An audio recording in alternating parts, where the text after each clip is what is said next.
hogaamin doono insha Allah mudanayaal iyo marweyn walaalayaal dadkeenu waxay ku jiraan marxalad adag oo ay la daala dhacayaan amni darro iyo abaaro daba dheeraad marxaladan adag waxaa laga maarmaan ah in la helo xukuumad xilkasa oo dalka iyo dadka Soomaaliyeed samata bixin karta mudanayaal iyo marweyn walaalayaal wada tashi dheer oo qaatay dhowr iyo 30 maalmood kadib oo aan la yeelanayay madaxweynaha Jamhuuriyadda Federaalka ee Soomaaliya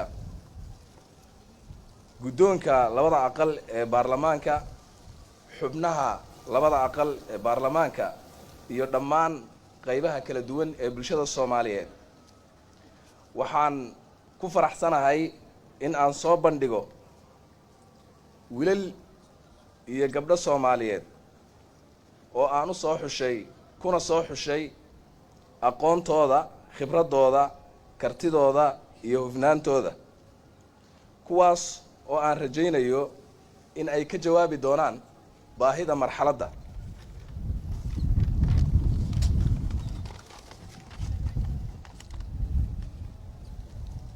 waxaana rajaynayaa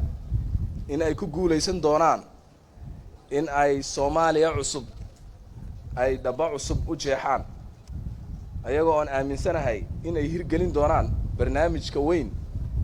iyo aragtida weyn ee madaxweynaha Jamhuuriyadda Federaalka ee Soomaaliya oo halku dhagiisu yahay Soomaali heshiis ah dunidana heshiis la waxaan si xushmad iyo karaama ku dheehan tahay uga codsanayaa golaha shacabka ee sharafta leh in ay asixiyaan xukuumadda cusub oo aan ugu magac daray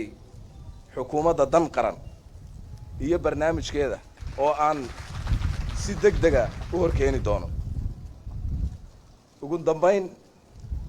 waxaan shacabka Soomaaliyeed meel kasta ay joogaan ugu baaqayaa in ay soo dhaweeyaan lana shaqeeyaan xukuumadda cusub ee dan qaran si ay u gudato waajibaadka qaran ee culayska badan